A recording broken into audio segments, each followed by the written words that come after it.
No tricks, all treats on the morning of Halloween. Tennessee picks up a four-star wide receiver commit from local standout Tyreek King of Knoxville Catholic. What's Tennessee getting in him? Plus Tennessee and Kentucky. It's a Locked On Talking Vols with Boogie Bentley on a Friday show.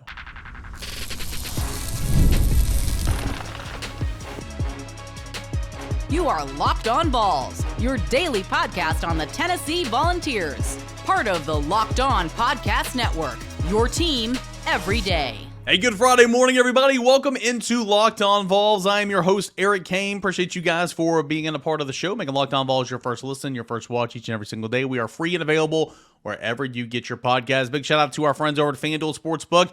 You can get started by placing a $5 bet. You can win $150 in bonus bets if you win that first $5 bet. It's all at FanDuel.com. So appreciate them as always. We got a busy show coming up today. A little recruiting talk, looking at the class of 2026 and a recent commit from a Fighting Irish wide receiver here in Knox County. Tell you all you need to know about Tyreek King.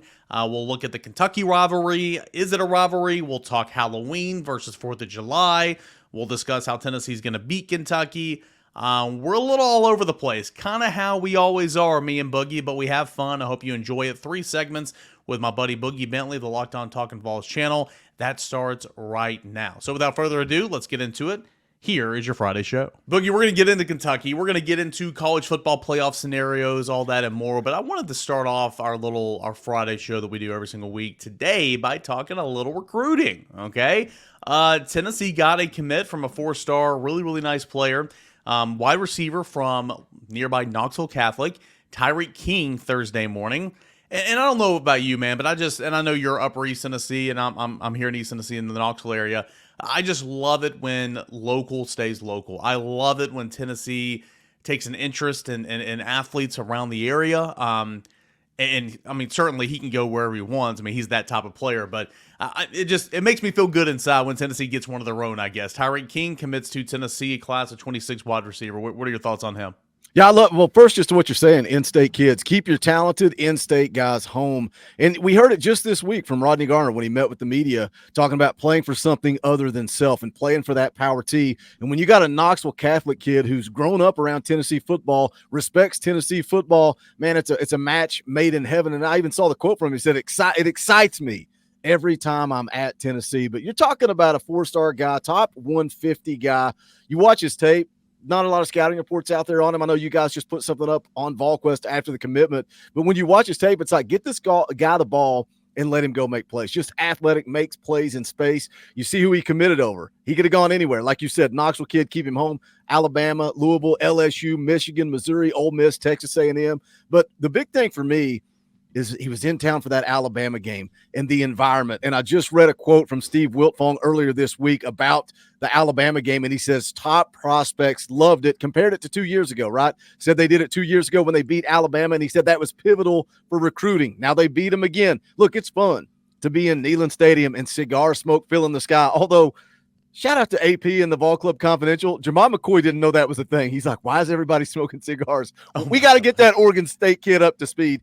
But just a great environment, and you're going to have another environment coming up for this Kentucky game, dark mode night game. It's exciting, so much so that the commitment comes through today, and I'm like, how am I going to pay my bills this summer when the class is already full for 2026? We're going to have to come up with something to talk about this summer. Oh, don't you worry. There will be something to talk about. Always is. Could you imagine, playing at the D1 level in the Southeastern Conference and playing at the level that he's playing in Jamal McCoy, having a freaking great game against a rival and all that, and then as soon as the game's over, you're like, what's going on here? Are they smoking? Is that a cigar? And how do you not know? Again, I know he's new. I know he played at Oregon State last year. I know he's from Texas, but how do you not know? That's hilarious. Obviously, I didn't listen to the Vol Club Confidential this week. That is so funny.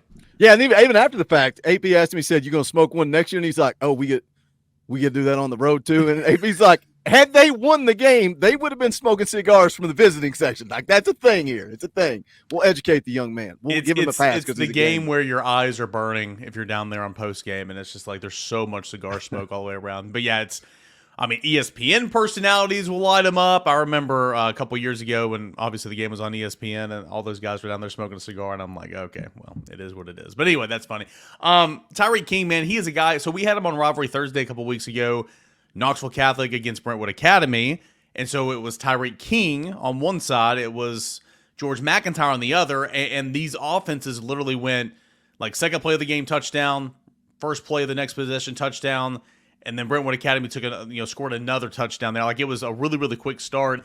And for Catholic, it was like, just throw it out the King in space and let him go run. And later in the game, I tweeted out a clip. I went back and actually found it this morning or yesterday morning when he committed.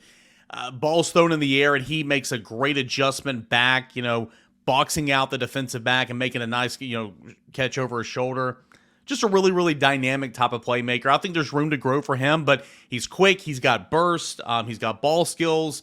And again, if you don't take him here, he's going to go and play somewhere else in the Southeastern Conference. And I think he's going to be a nice little piece there. And again, it cracks me up. You were like, he was in town for the Alabama. I know what you meant, but he just goes down the street, man. Right, right. Because he was here for Kent State. He's been here. I think he's been here like 6 or 7 times.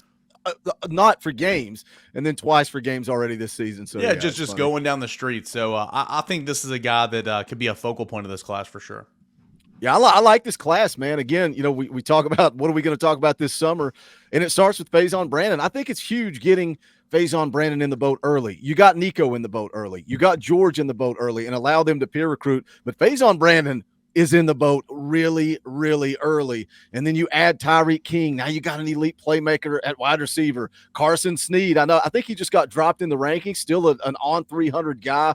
Really good tight end. Also, again, an in-state kid out of Nashville, Tennessee. And then within 48 hours of the Alabama game, right, the cigar smoke still hasn't cleared. You still got a cough. By the way, I hope Coach Heibel's okay. He's had a cough for 4 years. I don't know what's going on. Maybe it's all the cigar smoke from beating Alabama. But within he sounded 48, much better this week. He sounded like he's always had a cough, and we joke and we laugh about it. But after the Alabama game, the man couldn't talk. But the cigar smoke is still in the sky. And you add 2 commitments within 48 hours from Brandon Anderson, interior offensive lineman, 4-star, again, on 300 guy, and then Tyson Bacon, a 3-star defensive lineman. Said it when he committed. If Rodney Garner wants him, I want him too. I don't care what the star rankings are. But you got 5 guys in the class. 4 of those dudes are ranked inside the on 300. That's a heck of a start for this class of 26. No, it is. And go back to Tyson Bacon. I said it. I think I was on your show when he actually committed. I just wish he played offensive line, and maybe in the future he could. But Tyson Chicken Bacon. Come on now. What an offensive lineman name, right? Just beautiful. But no, I like this class too, man. And you go back to Faizon and talking about the quarterbacks getting in the boat early. You're right. He's in the boat early, but.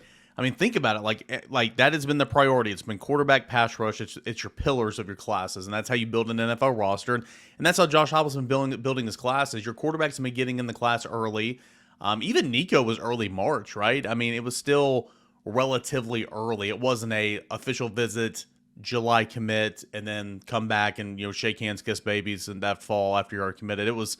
All right, let me commit in March, and then let me come back to Knoxville, like what Nico did so many times, and try to peer recruit. But I like that a lot. You're talking about Faizon, who 247 has him as the number 1 overall player in the country. Everybody else has him like a top 20. He's just stud either way. King that we just mentioned, Carson Sneed, who you said he dropped in the rankings, and he's not happy about it. He kept receipts. He tweeted them out. I love that. Him. I'm here for making videos of a recruit getting pissed about rankings. I ate that up. I love it. Yeah, I love the chip on his shoulder. Oh, here's me torching all your guys right after a fractured ankle. So take that. Yeah, I think it's great. And I think that he is like the definition of a project player too, because he's still learning how to move with his body, hit a growth spurts, 6'6", 215, strong and powerful, and he'll learn how to kind of control all that. So I think that he could be a really nice weapon at tight end. And then, of course, we talked about the Brandon Anderson, who Tennessee's coveted for a while, and, of course, Tyson Bacon. So, yeah, I think this is got the makings to be a really nice class. Of course, Tennessee's still trying to finish off the 25 class. Isaiah Campbell we've been talking about, trying to hold on to Christian Gass, trying to, want Morris and trying to add a second running back, so on and so forth. But also a couple really nice prospects. I want to make mention of this before we move on. For 2026, we're going to be on campus this weekend. Savion Hyder, running back, top 30 overall player, and Tristan Keys, a top 40 player, wide receiver. They're set to be in town for the 2026 class. But have you checked out Morris's tape? Of course, the Oakland running back, the Southern Cal commit. Have you checked out his tape, and do you like it? What do you think about his tape?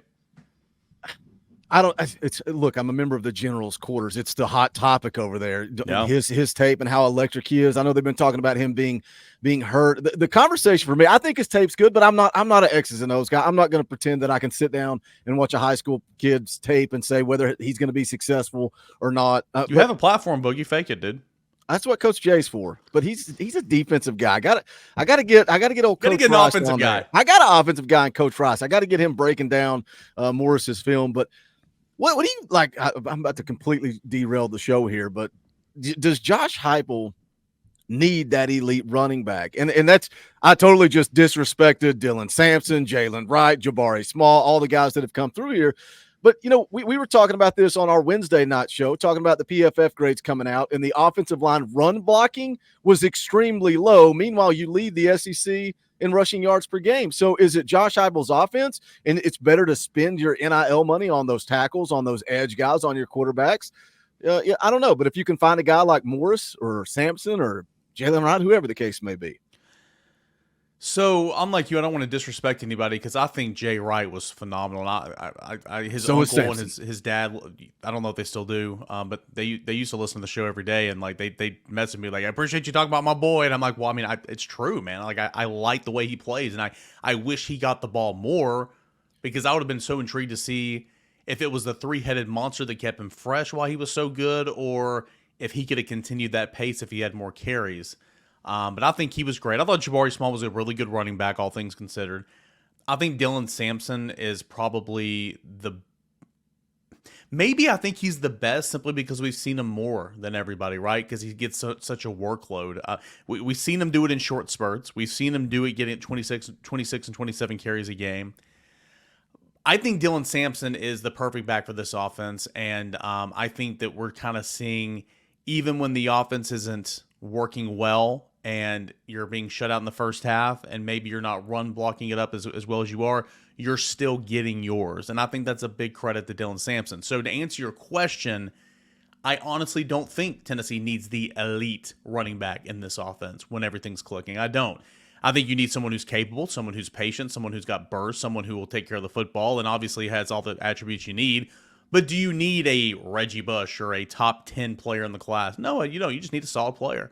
That's in my opinion. But again, when things aren't going right, if you have a guy that'll make you right, it's nice to have, and that's Dylan Sampson because he is really, really good. Let's continue this conversation. Need to take a short time out. Let's continue this conversation. Let's get into Tennessee and Kentucky. Let's get into some college football playoff scenarios, that run game with Dylan Sampson, all that and more. That is coming up next. So we continue on here with a Friday morning edition of Locked On Vols. It's Locked On Vols and Locked On Talking Vols this morning with Boogie Bentley. Home Field Apparel, the exclusive apparel sponsor of Locked On Vols. Football season is here. It feels like fall. Of course, it was 80 degrees yesterday in East Tennessee, which is annoying, but it still feels like fall at night, and you can smell football that's in the air, and you can get set when you're all decked out, ready to roll over to Neyland Stadium this weekend with our friends over at Home Field Apparel. The Can't Miss Kickoff 2024 campaign, coaches' jackets, bomber jackets, and so much more. The football boxes include 3 never-before-seen items for the University of Tennessee that are not available anywhere else, curated so fans can have new gear to wear all season long, suitable for all weather conditions. Plus, these Platinum Box VIPs, you're going to receive exclusive items such as a ringer, a hat, VIP koozies, plus you're guaranteed 20% off early access to Tennessee football releases throughout the 2024 season. So, no more missing out on Home Field Apparel because it is sold out. What is Home Field Apparel? Well, it is a collegiate apparel brand based in Indianapolis, focusing on creating incredibly comfortable, officially licensed apparel with, and here it is, bold, italicized, capital letters, vintage college designs. These designs for the University of Tennessee are awesome. You're going to love them. I have a whole note set. I mean, we're talking football. We're talking Pride of the Southland Marching Band. I mean, it's really, really cool. So you can check it all out right now at homefieldapparel.com, homefieldapparel.com, homefieldapparel.com to go ahead and get started today. And also, I want to give a shout out to our friends over at 5 Hour Energy. They know that being passionate football fan isn't just a hobby, it's a way of life. It takes a lot of energy to power through all those tailgates, touchdown celebrations, or an amazing second overtime, which is why they've created the Stand the Fan 5-hour energy shot with the special flavor called Fan Fuel, the energy shot made just for super fans like us. And let's be honest, if you're listening to Locked On Vols and you're an everydayer, you are a super fan. The fans who were first to the parking lot and who were the last to leave, we see you. We see you right now. You know what gave me a little bit of Tennessee fan fuel this past week? Well, it's talking about all these college football playoff scenarios and what needs to happen for Tennessee to get in the college football playoffs. At the end of the day, all Tennessee needs to do is take care of its own and win the football games ahead, and they can do that this weekend against Kentucky. 5-hour energy knows that no matter what team you root for, being a fan requires heart, soul, and a whole lot of energy. Whether you're prepping the big tailgate or ironing out your jersey for game day, your game day to-do list, it can be a mile long. That's why the limited edition Stand the Fan 5-hour energy shot is here to keep you fueled up throughout the season. What's your fan fuel this week? Whatever it is, do it with 5-hour energy. Available on 5hourenergy.com, shipped nationwide. Big thanks to our friends at 5-hour energy. Hey, what's up, everybody? Welcome back into your Friday morning edition of Locked On Vols. We call it Locked On Talking Vols because Boogie Bentley joins me during football season every Friday morning. Boogie, it is Tennessee, it's Kentucky, man. I mean, we continue this rivalry little journey through the month of October, and actually it'll be November. Today's November. How about that? The Halloween was. By the way, let's derail here, get in the mud. Just Halloween. Overrated, underrated, properly rated. Go. I don't really. I like it. I guess I'm not really sold one way or the other. Like I'm not. It's not a big thing for us. Like we take the kids to like the trunk or treat stuff, and it's everybody has something going on. Every year I say I'm gonna watch Halloween movies and scary movies, and then I never get to because my wife hates them. But this year I've watched a few. It's 28 Days Later. A scary movie. I mean, it's a zombie movie. That's a great movie. Underrated movie. I watched Halloween this year. I watched The Blair Witch Project, and that was a flashback in time to high school when everybody thought it was a real documentary. So do I like Halloween? Sure, I enjoy it. I like to watch little scary movies and steal the kids' candy. I like they bring it home and you dig in and steal all the Reese cups and leave them all the trash. We call that dad tax around here. So as a single man, which I'm not anymore, so I'm going to keep this G-rated, I like this holiday because, you know, you go out to some parties and some gatherings and the costumes, they get pretty creative. I'll leave it at that. We are coming from two different mindsets here. I hope your wife doesn't listen to the show. I mean, I am a married man. Okay, we've had big news here lately. If anybody's on social media, you've seen it. So I am transitioning, obviously. But, you know, as a single man and a young man in your 20s, and you're like, oh, or in college, like, oh, that's cool. And I feel like that's why guys still love Halloween. I think Halloween's the most overrated holiday there is, in my opinion. I just think candy and that, I mean, that's cool, but like everybody dresses up, everyone puts in so much thought. I mean, I guess I'm just like a joy kill right now because people are having fun. I don't know. I think Halloween is such an overrated holiday. I'm a big Christmas guy, so today, November 1st, we start blaring that Christmas music. There we go. Where are you on that? I'm all in. I'm all in on Christmas. When you got the Christmas tree up and the lights on, I don't want to take it down. It just puts me in a good mood sitting in the recliner watching TV with the Christmas tree lights on. That's the holiday. That's the holiday. Okay. I just want to see where you're at, you know, because last night was, you know, Halloween and all that. So I think it's so overrated, and guys my age that are still like, oh yeah, I'm just like, I mean, come on boys, let's grow up. That's just kind of anyway. Tennessee, Kentucky. It will be November is where I was getting at when these two teams play because it is November today. But Florida, Alabama, Kentucky. It's the Border Bowl. I understand this is not high on the totem pole in terms of rivalry games. I get it. But it still is a rivalry game. It is a Border Bowl. Tennessee historically owns Kentucky. And Boogie, looking at this Kentucky team right now, man, it's a little head-scratching. It was hard to figure out early, but here lately it's not been a very good football team. And offensively, it is an atrocious football team. I'm expecting, I think this could be that game where Tennessee goes, right? I mean, it just clicks, it goes. Yeah, that's, man, right before we jumped on here and started recording, I was looking, you had mentioned the injury report. I was looking at that and thinking about things. And I'm like, man, this could really be the game that launches Tennessee, the game that they've been looking for. And we've seen bits and pieces of it coming together, but rivalry, this ain't no rivalry. We can call it the border battle. It's the battle for the beer barrel. That's what we're talking about here. NCAA football, our little trophy case back in the PS2 days. That's what we're talking about, but it's not a rivalry. I feel like, man, we sell a T-shirt that says Kentucky's daddy for a reason. I said this when you came on my show. We've only lost to them 5 times in my entire life, Kaner. they go to the 9-3 model. Okay, who's your third? Okay, because if it was up to me, the third would be Kentucky, but I would assume that's not going to be the case, and I don't think it'll be Kentucky. If it was up to me, it would be. Who would it be for you? Gosh, it's hard because to me, what I think would be Alabama, Georgia, and Florida, but I don't want that on my schedule. Give me Kentucky. So you're I guess I was under the assumption that your first two protected rivalries would be Vanderbilt and Alabama. And so your third, you have the pick of like Kentucky, Florida, Georgia, whoever. You wouldn't protect, if it was up to you, you wouldn't protect Tennessee Vanderbilt? It's so hard. It's so hard because it's just not a rivalry to me. Like, I get it. It's in-state. It's a Vanderbilt and Kentucky are rivalries. But I look at them like I feel like the way that Alabama looked at us for that 15-year stretch. It's like, yeah, the old-timers put some respect on it and call it a rivalry, but the young guys are like, man, it's Tennessee. We're going to win. Like, they always went into that game expecting to win, knowing they were going to win. Florida did the same thing to us forever. Didn't matter what the roster said, what paper said, what analytics said. None of it mattered. They expected to beat us, even if we had a better team. And guess what? In the words of the old Kentucky sports radio clown that gets on here and acts like a psychopath, they did it. They did it. They walked in here and they did it. So, man, you don't come to Tennessee to beat Vanderbilt. You don't come to Tennessee to beat Kentucky. You come here to beat Alabama. You come here to beat Florida, and you come here to beat Georgia. Nobody's talking about how many times Josh Heupel has beat Kentucky. Nobody's talking about how many times Josh Heupel's beat Vanderbilt. But dang it, we're all sitting here going, oh, did you know that Josh Heupel just beat Florida back-to-back times in Neyland, Alabama back-to-back times in Neyland? Because those are the games that you come here to play. Those are the games that you come here to win. But for this scheduling purposes, give me Alabama, Vanderbilt, and Kentucky. That sounds way better. Yeah, and people would complain like, oh, well, what an easy route. It's like, okay, well, since 1992 or whatever year it was, Tennessee's played Alabama. And understand Alabama wasn't Alabama all those years, but Alabama the last 17 years or whatever was Nick Saban's Alabama, and Tennessee played them every single year. Tennessee played Alabama, Georgia, and Florida every single year. So, like, that's if I was a Tennessee fan, I'd throw that back in everybody's face, but I don't know. I just scheduling, obviously. I mean, the SEC's lazy. You want to pound your chest and say you're the best of the best. And Greg Sankey wants to say you're the best of the best. Go to 9 games. Stop being scared. It's about TV money. I get it. It's about TV money. It's always about the dollar. I get it. But you want to say you're the best. You want to shout from the rooftops that it just means more.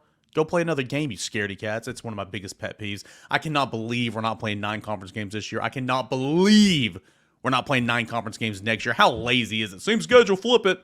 So lazy. Anyway. We need to talk Kentucky. We need to talk college football playoff scenarios. Let's just hit a reset. I was all over the place. Where are we at here? We've talked about Halloween and scheduling. That was not on the agenda for today. Again, this is what makes shows good. All right, I'm confident in that. People love this stuff. We'll get into the actual business part of the episode coming up next. We continue on here with our Friday morning edition of Locked On Vols. Get ready to tackle the NFL action this football season with FanDuel. It's America's #1 sportsbook because right now new customers can bet $5, and you can get $150 in bonus bets if you win. That's a pretty good deal, right?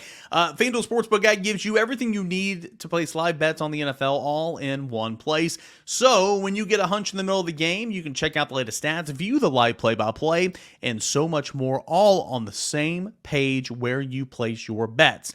Just visit FanDuel.com to join today. That is FanDuel.com to join today. You'll get started with $150 in bonus bets if you win your first $5 bet.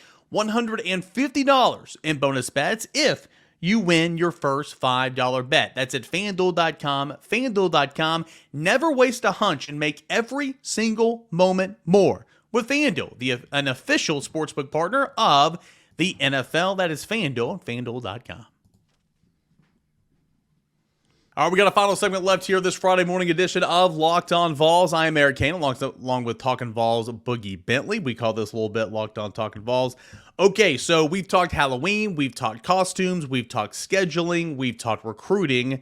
Let's finally talk a little Kentucky, Tennessee. Boogie, again, man, like 31-6, they got beat. They got their brains beat in week 2. Like, okay, well, Kentucky's not that good. The next week, we know they lose by a point to Georgia. It's like, oh, okay, what's going on? 2 weeks later, they beat Ole Miss on the road. It's like, who is Kentucky? Since then, they've lost 3 straight. Boy, that injury report's bad. They have some dudes defensively, but they're hurt, they're battered, they're bruised. I just think right now this is not a good football team, and Tennessee needs to take advantage. seems like a lifetime ago that they almost beat Georgia. Yeah. And everybody's in the comments, everybody's in the live chats, and now all of a sudden they're scared of Kentucky. But then you look at the last 3 weeks, like you said, they're on a 3-game losing streak. Vanderbilt, at Florida, Auburn. They're just not a good football team. They are terrible on offense. And you mentioned, the injury report and some of the guys that are out. I think they got two of their starting linebackers that are out. So when the defense is your strength and now you're beat up, banged up on the defensive side of the ball, I just think this game, going back to what you said earlier, I think it lines up perfectly for Tennessee, a team that is playing dominant defense. They're playing national championship level defense. That is the reality. What they're doing against the run game is impressive. What they're doing against mobile quarterbacks is also impressive. They're just, you couldn't ask for a better defense. Offensively, you're trying to find it. You're trying to find out, I don't even want to say identity. You're just trying to get all 11 guys to go out there and do their job, as dumb and as simple and as basic as it sounds. We're all saying it every single week. Why are we saying it? Because it's the truth. It's one guy missing a block. It's one guy overthrowing the football. It's one guy dropping the football. And I think this is an opportunity coming off the bye week for Tennessee to take that next step and take advantage of a Kentucky team that's just not playing good football right now. And if you want to talk about injury reports, I think it's funny that the guy that ran his mouth more than anybody else in the country, we've not seen this with guys transferring. He wants to talk. He wants to talk about up-tempo offense that Kentucky mysteriously runs, according to him. He wants to go on Twitter and say, LOL. He said, LOL. When one of our offensive linemen gets hurt, he wants to retweet Tennessee's offensive lineman PFF grades. He sees James Pierce. He sees Josh Josephs. He sees all the guys on Tennessee's defensive line, and he says, check, please. I'll sit this one out. Gerald Mincey, you're a coward. Gerald Mincey, you're a phony. Gerald Mincey, you're a fake. Somebody clip this and send it to him and tell him to meet me outside Gate 10 in Neyland Stadium, and we will settle this man to man. Gerald Mincey, I'm calling you out, you coward. Wow. Okay, them are some fighting words, no doubt, here on the Locked On. That one's getting clipped. That one's getting clipped on Choppity and going all over Twitter. 100% that's getting clipped. My guy that does my reels and posts them for me, he's going to have no clue what you're talking about. He's going to find it and put it up there. It's going to be a huge stir. Oh, man, wow. Yeah, Gerald Mincey, I'm glad you brought him up. I brought him up earlier in the week because, obviously Tennessee doesn't need any extra motivation. This isn't a huge deal. It's only a deal because you mentioned when he left, he was talking about Tennessee, and it's kind of weird. That the things he said were very weird, and you broke down a number of those guys. I will continue to give him credit. Last year, he actually played, and he was hurt, and I was giving him credit because there are guys that played that were a little bit banged up that did not play, and that's football nowadays, and it pisses me off. I don't know if that'll get clipped on YouTube or not, but it infuriates me. So I'm giving Gerald Mincey some credit. Last year he actually played. Good for him. But yeah, when he left, it's like, dude, just help yourself out. Like, just I hated he transferred. Look, honestly, I hated that he transferred. I thought we needed him. I thought he was a good football player. Yeah. I wish he would have left. But when you leave and then you act the way you act, guess what? We're done. It's not like, oh my gosh, he's this best player, we got to keep him. It's, well, we're kind of thin at the tackle position and all that type of stuff. Anyway, Gerald Mincey also, this is his third team in 4 years. So that tells you all you need to know. So I'm glad you brought that up. We got to touch. I touched on that on like Tuesday. We need to touch on that here at the end of the week. But he's not playing. But you look at this injury report, and by my calculations, these are just the out guys. There's a couple of probables, couple of questionables, like just the out. Backup running back, right tackle, starting right tackle, which is Mincey, starting tight end, which is Jordan Dingle, who was on campus trying to come to Tennessee, starting edge, which is a phenomenal NFL player in J.J. Weaver, starting middle linebacker, who's like a fifth-year starting middle linebacker for Kentucky, and De'Aaron Jackson, and starting and best cornerback, his name is Harrison, got a couple of picks on the year. He's an NFL guy. So, like, those defenders, at least, those are some dudes. They're beat up for sure. I think Tennessee defensively should continue to do what it's been doing. I think offensively, again, man, like we talk about it every single week. If one of those passes hit downfield, who knows? If you don't fumble on the first possession of the game, who knows how? Like, put it together, play your game, and this kind of leads me into my next conversation. Like, you need some style points, okay? I'm not saying Tennessee's going to lose to Georgia or obviously you got to beat Kentucky, you got to beat Mississippi State before you even think about Georgia. But I'm not saying Tennessee's going to lose to Georgia. But if you do, and you are 10-2, there's going to be a whole lot of scenarios, but they did this, and they did that, and they did this. Score 45 to 50 points against a bad Kentucky team, and at least look like that you're a pretty decent offense like you used to be, and leave no doubt. I think this is a game where you need to leave no doubt. because style points matter again in college football. Oh, nice little remember the Titans. Herman, leave no doubt. Run it up. Let's run it up, man. Run them out of the stadium. And I think it would be good. Obviously, you're talking about college football playoff implications, but I think it would be good for our fan base. A fan base that is still, man, who thought we would be sitting here at 6-1 and still going, is our offense any good or not? Like, are they good or are they not good? Like, I don't know. You got this elite defense and you got Coach Heupel, meeting in front of you guys in the media, scratching his head, and you could tell he's frustrated because I think he knows what a special defense he has, and I think he also knows how close they are on offense. But you look at what Kentucky brings, man, offensively just awful, and then you mentioned the defense being banged up, and you know the old saying, good teams get better as the year goes on. Kentucky's going the wrong way. You look at how many rushing yards they allowed, and it's like South Carolina 79, Georgia 100, Ole Miss 92, and then it goes Vandy 145, Florida 197, Auburn 328. They're in reverse. Terry put it in reverse. They're going the wrong way. Terry. Yeah, they're going the wrong way. So I want to see Nico make plays, but I think Dylan Sampson. Let's just ride Dylan Sampson. But Nico just needs to connect, man, on a couple of those. And again, it's this build. It's this build of doing things the right way and taking steps, and you can see it. The play calling's there, guys are open, and then Nico connects with Dante Thornton, and then Nico connects with Chris Brazel, and it's like, give me some more of that, and let's run Kentucky out of the stadium. Give me some confidence. I think they blow Mississippi State's doors off, and then Georgia. Like, that's the beautiful thing. The people that are doubting this football team or doubting this offense or whatever, and they're yelling at me in the comments saying, well, you told me that Nico was going to be this and that, and I'm sorry that I was wrong. It's the only time I've ever been wrong in my life. Ever. They go out and they beat the brakes off of Kentucky, and they go do it to Mississippi State. Those same people that are saying, well, you told me Nico was good, are going to be saying Nico's the greatest thing ever, Vols by 50 over Georgia on the road. Book it. Again, it's those two throws in the second half against Alabama where you're like, oh, okay, I get it. Okay, if you didn't get it before, you better have got it then, because it's like those throws aren't normal. One of 1,000 reasons why the 4th of July is much better than Halloween is the put it in reverse Terry. I'll leave it at that. As we look at the see, it's me this week. It's not you, it's me. You always say I'll bring you down in the mud. It's me. You've changed me. Out the door, dude. I caught some flack. Not me necessarily, but I saw it on the GQ a little bit. I've seen it on social media. I want to get your thoughts on this because I think you're a good guy to ask. Is it okay to, I'm going to use this word loosely, okay, root for a rival if it means bettering your team for college football playoff purposes, meaning your best win is Alabama.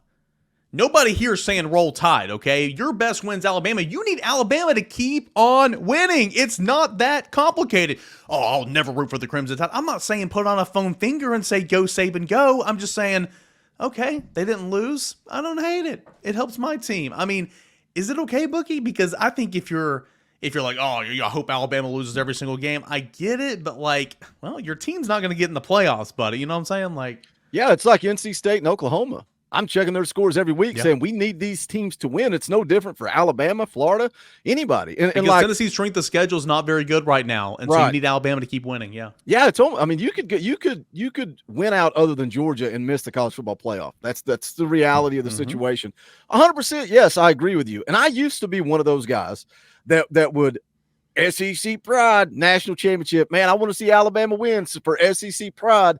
And then the more Tennessee was down in the gutters, and I'm going, we suck. And it ain't doing us any favors to sit and watch Alabama or Georgia win a national championship. So screw the rest of the SEC, screw SEC pride, screw Alabama and Georgia. Like, but if it gives Tennessee a better opportunity, then of course you want to see that. And I agree with you. It's going to help Tennessee if Alabama wins. It would have helped Tennessee if Oklahoma could have won. NC State, like, not who a lot of people thought they were. So yeah, I agree with you 100%. So like I've never been the SEC guy. Like I never cared about that. My thought process was like, I don't root for Alabama and Georgia on any given Saturday, so why am I going to root for them on this Saturday or this Tuesday night when they're playing the national championship or whatever it is, Monday night? Some stupid SEC pride thing that I got caught up in. And then I was never like that, but that kind of goes against what I'm saying now, though, right? I mean, welcome to the college football playoff era. Like, if you're never, and again, I'm using the word root loosely. Like, I'm not rooting for Alabama or Georgia or whoever, okay? I'm just saying, like, you need them to win. You need Alabama to win. You need, and like, it's not the end of the world if Alabama runs the table and finishes 10-2. You know why? Because even if you lose to Georgia, you own the tiebreaker. Like, you own the tiebreaker because you beat them head to head. So I don't know. Like, Alabama's your best win. It'd be great if Arkansas would upset Ole Miss. That's this weekend, right?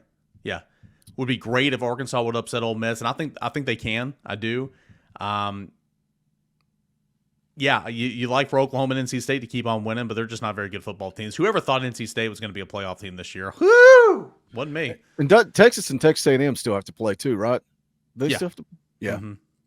So yeah, I mean, there's some big games on the schedule. So like, I've seen a lot of fans fighting fans on that. I'm just like, I hear you. Like, you never, especially the older generation. Like, I get it, but like, we're in a different era in so many different ways. You're paying players, transfer portal, but like now the playoffs are expanded, so like you need some scenarios to work against you or work with you. So look, it's like the NFL and the wild card, right? If the Redskins are on the bubble for the wild card, whoa. Excuse me, the Washington Commanders football team of Northeast Western Kentucky, whatever you want to call them. The Redskins are on the bubble for the playoffs, and they're trying to get a wild card spot, and the Cowboys say they've won 2 games because they're a train wreck. They're awful. The Cowboys suck. And the Cowboys are playing whoever, the Eagles, and you need the Eagles to lose. Guess what? I'm pulling for the Cowboys. I've got my little pom-pom out. Well, not really. But hell to the Redskins. Go Vols. See, now I did it. What a way to end.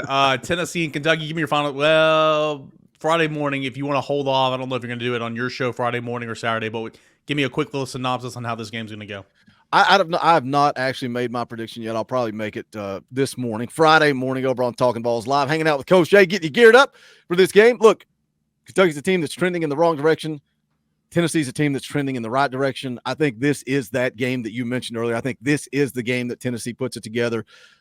I think Tennessee, what are they, a 15.5-point favorite? I think Tennessee covers. I don't know that I would hammer the over. I'm probably a little bit too gun-shy to do that, but I think Tennessee – I think they win by 21, 24, 3 scores, somewhere around in there. I think Tennessee takes care of business. I think one of my co-hosts, Coach Rice, said this on his game day breakdown that comes out on Friday afternoons. He said Kentucky looks like a team that's just ready to quit. And if you come out and you start fast, like you mentioned, Dylan Sampson with the fumble, Nico with the fumble, I thought those scripted drives were well put together. Finish, execute, and if you put your foot on their throat, Kentucky's going to roll over and play dead. You go up by 10 or 14 early, that's like 20 to 24 point deficit. Yeah, for Kentucky. they're done. They can't come back. So, Boogie, as always, man, appreciate you. Thanks so much, dude. Enjoy it. Fantastic stuff from Boogie Bentley. I thought that was a good show. I did. I thought that was a good show. Some of the best shows you get off topic, and I thought that was really, really good. But hopefully we got you guys set for Tennessee and Kentucky. I'm not saying it's going to be all roses. I'm not saying it's going to be perfect. Tennessee football has a way of never allowing it to be easy, but I truly, truly do believe Tennessee is going to handle some business, and it's going to be that show me game, in my opinion, right? It's a team, an opponent that isn't very good on paper, where you just need to go out there and just bully them. Just bully them. That's what it needs to be, and I think Tennessee's defense is going to lead the charge in that regard.